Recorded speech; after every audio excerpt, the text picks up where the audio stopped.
Hi guys, welcome back to IM Academy and today in this video we are doing the other forms of inverse proportions और उसके बाद ये chapter ख़त्म। ठीक है, तो फिर हम सेकंड चैप्टर की तरफ जाएंगे। ठीक है, तो other forms of inverse proportion के आपको मैं टोटल 3 सवाल कराऊंगा, जो कि आप पहला इजी, दूसरा उससे मुश्किल और तीसरा सबसे मुश्किल। ठीक है, तो इसके अंदर इजी से लेके हार्ड तक है। ठीक है, तो क्योंकि इसके अंदर टोटल 3 ऐसे क्वेश्चंस थे जो मुझे लगा कि हाँ यार आपको ये, हाँ कोई और फॉर्म है, बाकी तो सारे उन्होंने पीछे से पिछले को इनवर्स प्रोपोर्शंस जैसे ही दिए दिए हुए थे। ठीक है, तो मैं स्टार्ट करवा रहा हूँ आपको क्वेश्चन नंबर 9 से। ठीक है, आपकी बुक में एक्सरसाइज 1D के अंदर ही क्वेश्चन नंबर 9 है। ठीक है, जो कि वो कहता है if y is proportional to 2x plus 1। ठीक है, y is inversely proportional to 2x plus 1। ठीक है, तो अब देखो, जब वो इतना बता दे तो सबसे पहले k की वैल्यू फाइंड कर लो। देखो, जब भी इन्वर्स प्रोपोर्शन होता है तो हम क्या फार्मूला बनाते हैं, y is equals to k over 2x plus 1। ठीक है, y is equals to k over 2x plus 1, ये हो गया। ठीक है, उसके बाद आपने क्या करना है, k की वैल्यू फाइंड कर लेनी है जल्दी से। ठीक है, k की वैल्यू कैसे आपने फाइंड करनी है, देखें। अब उसने हमें क्या क्या गिवन क्या दिया जी, x इज इक्वल्स टू 0.5।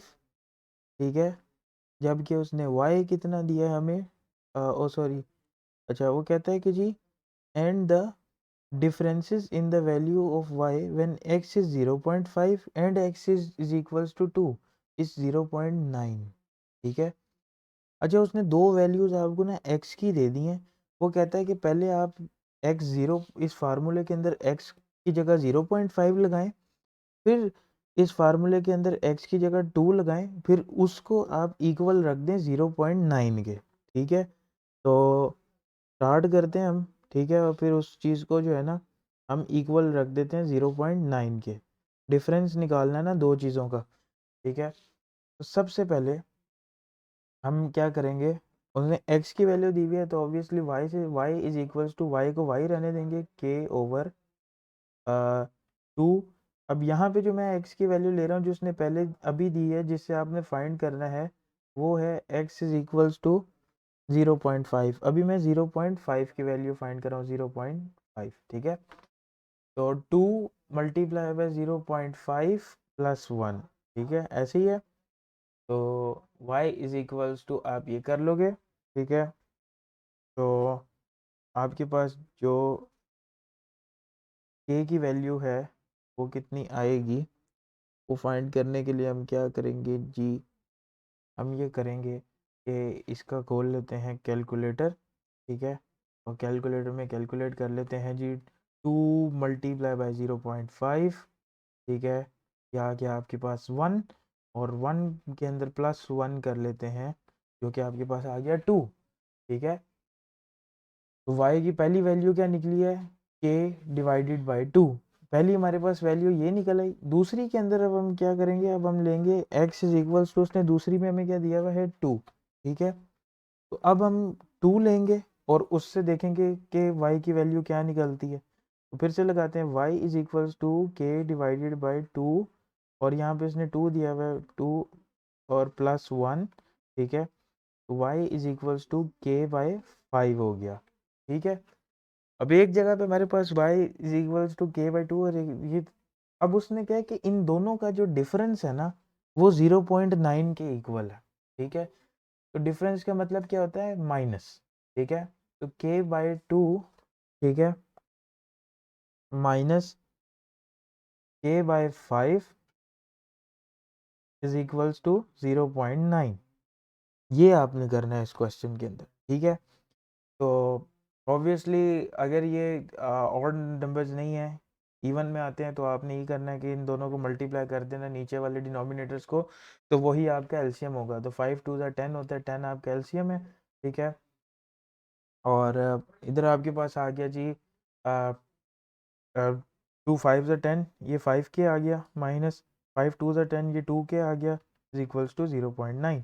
ठीक है, 5 माइनस 2 इज इक्वल्स टू 3 के, ठीक है, 3k/10 इज इक्वल्स टू 9, 0.9, ठीक है। और इधर आपने कर देना है जी 10 को जब आप 3k से डिवाइड करेंगे तो ये आपके पास आ जाएगा 0.3k इज इक्वल्स टू 0.9, ठीक है। तो ये आपने कर दिया, ठीक है। उसके बाद आपने इधर मैं इधर आ जाता हूँ, ठीक है। 0.3k इक्वल्स टू 0.9, ठीक है। अब ये इधर 0.3k मल्टीप्लाई हो रहा है, उधर जाके क्या हो जाएगा, उधर जाके ये हो जाएगा डिवाइड, ठीक है। 0.9 डिवाइडेड बाई 0.3, ठीक है। और ये आपके पास जो है वो इसका जो आंसर है वो आ जाएगा a इज इक्वल्स टू 3, ठीक है। और अभी ये क्वेश्चन सॉल्व नहीं हुआ, अभी आपने सिर्फ क्या निकाली है, k की वैल्यू। उसने आगे भी क्वेश्चन, आगे भी इस क्वेश्चन का पार्ट है कि find the value of y when x is equals to -2.5 -0.25, ठीक है। तो हम नेक्स्ट पेज पे चले जाते हैं, ठीक है। अब हमने जो फार्मूला क्रिएट किया था, सबसे पहले तो हम वो फार्मूला लिख लेते हैं, ठीक है। फार्मूला अब हमारा नया ये क्रिएट हुआ है, y इज इक्वल्स टू 3, हमने k की वैल्यू निकाली 3/2x + 1, यही फार्मूला था जिसके अंदर उसने अब x की वैल्यू क्या दी है, -0.25, ठीक है।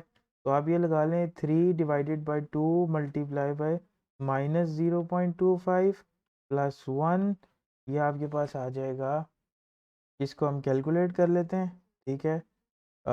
2 मल्टीप्लाई बाय 0.25, ये आपके पास आ गया 0.5, मतलब -0.5, ठीक है। और +1 इसमें कर लेते हैं तो आपके पास आ गया 1.5, ठीक है। और 1.5 को 3 डिवाइडेड बाय 1.5 कर लेते हैं, ठीक है। 3 डिवाइडेड बाय 1.5, ये आपके पास आ गया, ठीक है, 2 तक। और ये कैलकुलेशन मिस्टेक हुई है एक छोटी सी, सॉरी। इसके अंदर जो है ना, आपने सबसे पहले ब्रैकेट सॉल्व करना है, मेरे से भी कैलकुलेशन मिस्टेक हो गई। इसके अंदर सबसे पहले आपने ब्रैकेट सॉल्व करना है, अगर ब्रैकेट नहीं सॉल्व करोगे तो अभी जैसे 2 एक गलत आंसर आया था ये आ जाएगा, ठीक है। ब्रैकेट पहले सॉल्व करना है, तो 0.25 -0.25 को आपने प्लस करना है 1 में, तो इसका मतलब तो यही है ना कि प्लस माइनस माइनस होता है, ठीक है। तो मतलब 0.25 -1 है, ठीक है। तो ये आपके पास आ जाएगा मतलब 0.75, ठीक है। इसको आपने मल्टीप्लाई करना है 2 से, तो ये आपके पास आ गया जी 1 पॉइंट, ठीक है, हाँ। इसको 0.75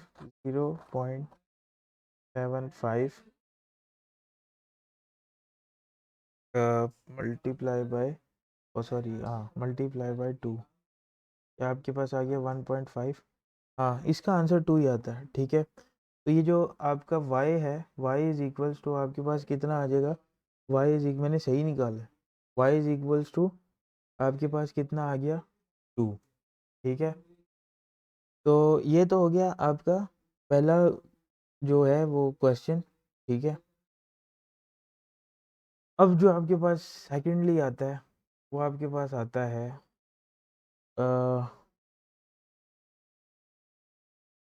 क्वेश्चन नंबर 10, ठीक है। क्वेश्चन नंबर 10 पे अब हम चले जाते हैं आपके पास, ठीक है। क्वेश्चन नंबर 10 के अंदर वो हमें कहता है कि ये ज़रा उससे पिछले वाले क्वेश्चन से थोड़ा सा ज़्यादा डिफ़िकल्ट है, ठीक है। इसके अंदर वो कहता है कि y is inversely proportional to x square, ठीक है। y जो है वो इन्वर्सली प्रोपोर्शन किसके है, एक्स स्क्वायर के, ठीक है। तो फार्मूला क्या बना, y is equals to k/x square, ठीक है। और उसके बाद उसने कहा है कि and y is equal to b for a particular value of x, ठीक है। अच्छा, यहाँ पर जब ये कह दे कि y जो है वो b है और x की पर्टिकुलर वैल्यू के तौर पे b है, ठीक है। तो जब ये आ जाए तो फिर ये y is equals to k/x वाला फार्मूला नहीं लगेगा, फिर वो दूसरा फार्मूला लगेगा जो मैं अब आपको इंट्रोड्यूस करा रहा हूँ।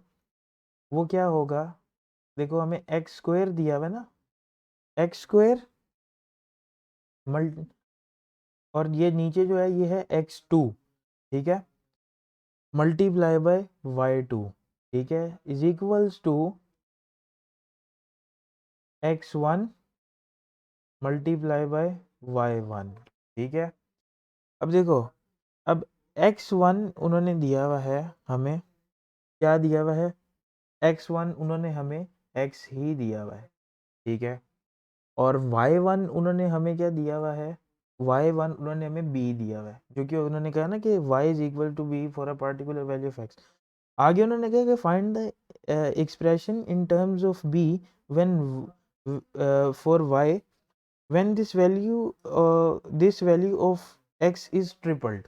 तो इसका मतलब क्या हो गया कि x2 जो है वो 3x बन गया, 3x² बन गया, क्योंकि अब सेकंड x की फॉर्म में उन्होंने x को 3 गुना कर दिया, और y एज इसके अंदर हमने y ही रखना है, क्योंकि उन्होंने क्या है कि y की इन टर्म्स आपने फार्मूला निकालना है, ठीक है। तो अब आप इसको क्या करेंगे, अब आप इसको सॉल्व कर देंगे, ठीक है। अब आपने क्या करना है, y की टर्म में सॉल्व करना है, ठीक है। तो अब आप क्या करेंगे कि सबसे पहले x को b से मल्टीप्लाई कर देंगे, तो ये x² को b से मल्टीप्लाई कर देंगे तो ये bx² बन जाएगा, ठीक है। 3x का ये पूरा स्क्वायर है, होल स्क्वायर है, ठीक है।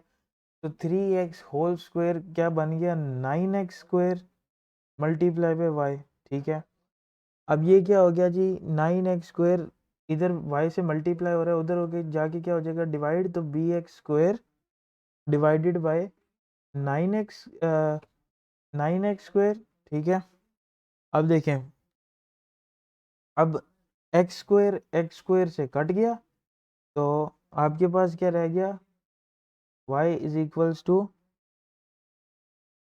1/9b लिख लें या b/9 लिख लें, एक ही बात है, ठीक है। तो ये आपके पास जो है वो y की वैल्यू आ गई, और क्वेश्चन नंबर जो 10 है वो बस इतना सा है, ठीक है, क्योंकि इसके अंदर एक फॉर्मूला चेंज था, ये फॉर्मूला आपकी बुक में गिवन भी है, ठीक है। अगर आप इस फॉर्मूला को वहाँ से चेक करना चाह रहे हैं कि किस तरह बनता है, तो आप वो भी चेक कर सकते हैं, बुक के अंदर गिवन है, ठीक है। अच्छा, अगला जो आपका एक मुश्किल तरीन, अब ये हार्डेस्ट क्वेश्चन जो आ गया है वो है क्वेश्चन नंबर 11, जिसके अंदर वो कहता है कि the force of attraction between two magnets is inversely proportion to the square of distance between them, ठीक है। वो कहता है कि जो फोर्स ऑफ अट्रैक्शन है दो मैग्नेट्स के दरमियान, वो इनवर्सली प्रोपोर्शनल है किस चीज़ के, स्क्वायर ऑफ डिस्टेंस बिटवीन, ठीक है। तो सबसे पहले तो आपको इसकी कोई ना जैसे कहते हैं ना अल्फ़ाबेट जो है इनके लिए कोई रखने पड़ेंगे, तो हम कोई भी अल्फ़ाबेट रख लेते हैं। अब हम फोर्स ऑफ अट्रैक्शन के लिए जो है ना जो कि दो मैग्नेट्स की हैं, फोर्स ऑफ अट्रैक्शन के लिए हम क्या रखते हैं फोर्स ऑफ अट्रैक्शन, ठीक है, इसके लिए हम रख लेते हैं x, ठीक है, कैपिटल X, ठीक है।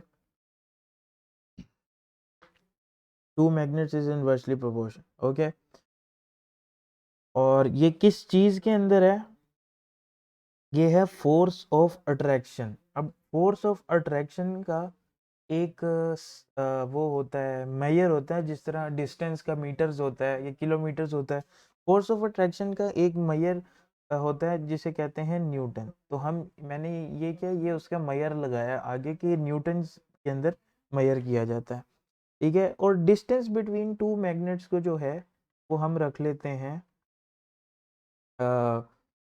वाई, ठीक है, कैपिटल वाई।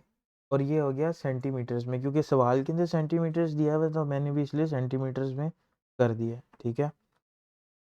तो अब वो कहता है कि व्हेन, सबसे पहले हाँ, सबसे पहले एक चीज़ याद रखिएगा, इसका आप जो है ना, क्योंकि ये इन्वर्सली प्रोपोर्शन है, तो इनका आपने जो है वो फार्मूला क्रिएट कर देना, जो कि है x इज इक्वल्स टू के ओवर, अब y का स्क्वायर है, ठीक है। डिस्टेंस जो है उसने क्या है कि the attraction between two magnets is inversely proportion to the square of distance, तो y का क्या आएगा, स्क्वायर, ठीक है। x is equals to k over y square, ठीक है। तो अब वो कहता है कि उसने हमें क्या दिया है, उसने हमें दिया है when the magnets R centimetre apart, ठीक है। अब अगर मैग्नेट्स के दरमियान डिस्टेंस हो r सेंटीमीटर का और फोर्स ऑफ अट्रैक्शन हो f न्यूटन्स की, ठीक है। तो आपने जो है सबसे पहले इस फार्मूले के अंदर ये वाली वैल्यूज पुट करें, ठीक है। अब उसने फोर्स ऑफ अट्रैक्शन कितनी दी है, फोर्स ऑफ अट्रैक्शन हमने उसका सिंबल क्या था, x। तो x की उसने वैल्यू फोर्स ऑफ अट्रैक्शन की क्या दी है, r न्यूटन्स, ठीक है।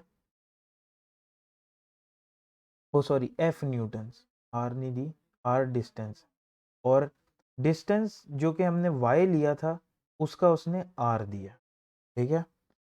तो ये वैसे तो बेसिकली ये r स्क्वायर बन जाएगा क्योंकि y स्क्वायर है ना, तो ये r स्क्वायर हो जाएगा, ठीक है। तो अब आपने क्या करना है, अब x की जगह f लग जाएगा, f is equals to k over r square. ये हमारा फॉर्मूला क्रिएट हो गया, ठीक है। अब आपने इससे k की वैल्यू फाइंड कर लेनी कि k के इक्वल में क्या आता है, ठीक है। तो ये r इधर डिवाइड हो रहा है, उधर जाके f r स्क्वायर बन जाएगा इज इक्वल्स टू k, ठीक है। तो ये जो है, ये आपके पास k की जो है वो वैल्यू आ गई, ठीक है। अब k की वैल्यू आपके पास आ गई। अब आपने इससे जो फार्मूला है वो अब नया फार्मूला क्या क्रिएट होता है, x is equals to k की जगह एफ आर स्क्वायर लग जाएगा by y, oh y capital लिखना था, y कैपिटल स्क्वायर, ठीक है। ये आपका नया फार्मूला क्रिएट हो गया। अब आपने क्वेश्चन के अंदर आगे जाना है, पहले जितना आपको समझ आता है क्वेश्चन उतना आपने सॉल्व करना है, फिर आपने आगे जाना है, इससे आपकी सॉल्व करने में आसानी हो जाएगी, ठीक है। तो अब आगे उसने क्या बोला है कि if the distance between the magnet is increase by 400%, the force of attraction between them becomes c f newtons, ठीक है। तो find the value of c, ठीक है। ओके, तो अब जो है उसने हमें क्या कहा है कि अगर डिस्टेंस 400% इंक्रीज कर दिया जाए, तो इस फार्मूले के अंदर सबसे पहले हमने ये देखना है कि अब हमने x की जगह क्या लगाना है, ठीक है। हमने अब हमने ये देखना है कि हमने x की जगह क्या लगाना है, ठीक है। तो ये अब आपका नया फार्मूला क्या बनेगा, आपका नया फार्मूला सबसे पहले तो आप जो है ना ये निकाल लो कि आपका जो डिस्टेंस है, ठीक है, वो क्या बनेगा, ठीक है। मतलब k की वैल्यू किसी तरह इन दो नंबर से फाइंड कर लें, ठीक है। और k की वैल्यू फाइंड करने के बाद आप वो उससे जो है ना हम वो निकाल लेंगे, वैल्यू ऑफ t निकाल लेंगे, ठीक है। तो सबसे पहले तो आपने k की वैल्यू फाइंड करनी है, जो कि अभी तो हमारे पास एक वेरिएबल्स में है ना, जो कि एफ आर स्क्वायर है, ठीक है। तो अब हम क्या करेंगे, अब हम सबसे पहले जो है वो k की वैल्यू निकाल लेंगे, ठीक है। तो वैल्यू निकालने के लिए आप क्या करोगे, इज इक्वल्स टू अब देखो डिस्टेंस जो है, डिस्टेंस हमने y के लिए लिया था। अब डिस्टेंस निकालने के लिए, y निकालने के लिए सबसे पहले हम क्या करेंगे, इसको मैं साइड पे कर लेता हूँ क्योंकि हमने डिस्टेंस जो है वो उसकी कैलकुलेशन अलग से करनी है। डिस्टेंस वो कहता है 400% इंक्रीज कर दिया, ठीक है। तो डिस्टेंस निकालने के लिए आप क्या करोगे, y is equals to, y distance है ना, y is equals to 100% plus 400%, ठीक है, मल्टीप्लाई बाय ये किसके हो जाएगा, आर के, ठीक है। जो उसने ऊपर बोला था कि जो डिस्टेंस आर उसने ऊपर दिया हुआ था उससे मल्टीप्लाई हो जाएगा। ये पहले जो डिस्टेंस था वो हमारे पास आर था और फिर उसको हमने 400% इंक्रीज कर दिया, ठीक है। तो अब ये निकालने के लिए आप क्या करोगे, इसको सॉल्व करने के लिए क्या करोगे, आप ये करोगे कि जी 100% के नीचे भी 100 लगता है और इसके नीचे भी 100 लगता है, तो आप क्या करेंगे कि जी प्लस कर देंगे इसको, 100 plus 400 is equal divided by 100 और आर, ठीक है। तो ये हो गया 500, 500 100 से करेंगे तो ये आपके पास क्या आ जाएगा 5r। ये अब आपके पास नया डिस्टेंस आ गया जब आपने 400% का इंक्रीज दिया, ठीक है। तो अब आपके पास y की वैल्यू आ गई, क्या आ गई 5r। अब जो है, अब आप देखेंगे आप जो है वो उसकी वैल्यू t की वैल्यू निकाल सकते हैं। अब आप क्योंकि आपके पास y की वैल्यू आ गई है, ठीक है, तो देखो अब x is equals to f r square divided by y square की जगह अब क्या लगेगा 5r होल स्क्वायर। ये स्क्वायर बाहर लगेगा, अंदर नहीं, क्योंकि ये होल स्क्वायर है, ठीक है, ये बाहर लगेगा। ओके, तो अब मैं इधर से इस साइड से स्टार्ट करता हूँ। x इज इक्वल्स टू इसको आप 5r होल स्क्वायर जो है, ठीक है, वो आपके पास क्या बन जाएगा F r square, 5 5 25 r square, ठीक है। अब ये आर स्क्वायर, ठीक है, आर स्क्वायर से कट हो जाएगा और पीछे आपके पास क्या बचेगा 25, ठीक है, 1/25, ठीक है। इसको आप डिवाइड करके इसकी वैल्यू निकाल लेंगे, ठीक है, 1/25, ठीक है, तो ये आपके पास आ जाएगा 0.04 एफ, ठीक है। ये एफ जो सॉरी ये एफ में लगाना भूल गया हूँ, ये एफ भी है साथ, एफ की वैल्यू 1 है, ठीक है, तो आपके पास क्या आ जाएगा 0.04 एफ, ठीक है। अब ये आ गई आपके पास एक्स की वैल्यू, एफ हमारे पास क्या था, ठीक है, एफ हमारे पास जो थी वो फोर्स थी, अट्रैक्शन थी, सी एफ, ठीक है। तो देखो अब आपने एफ की वैल्यू निकाल ली, ठीक है, और उसने क्या कहा था कि अब देखो उसने सवाल कितना ट्रिकी बनाया कि the force of attraction between them becomes c f newtons, ठीक है। तो अगर इस सवाल पे गौर करें तो ये एक वैल्यू लिखी हुई है जो कि एफ के साथ मल्टीप्लाई हुई हुई है, ठीक है। तो देखो सी मल्टीप्लाई बाय एफ, और अगर 0.04 मल्टीप्लाई बाय एफ हो तो ये क्या इक्वल हुआ सी किसके, एफ तो एफ के इक्वल हो गया, सी किसके इक्वल हुआ 0.04 के। तो हेंस इससे हमें क्या फाइंड होता है कि जो सी की वैल्यू है वो है सी इज इक्वल्स टू 0.04, ठीक है। तो ये हो गए other forms of direct proportions, ये भी काफ़ी ज़्यादा टफ हैं, ठीक है। ये क्वेश्चंस आपको बार बार प्रैक्टिस करने पड़ेंगे वरना आपको ये क्वेश्चंस समझ में नहीं आएंगे, ठीक है। तो इस क्वेश्चंस को प्रैक्टिस करें और अगर इनके अंदर आपको कोई डिफ़िकल्टी आती है तो आप मेरे से पूछ सकते हैं, ठीक है, कमेंट बॉक्स में आप पूछ सकते हैं। ये चैप्टर आज ख़त्म हो गया, इस वीडियो के लिए इतना ही, मिलते हैं नेक्स्ट वीडियो में, तब तक के लिए please like and subscribe my channel.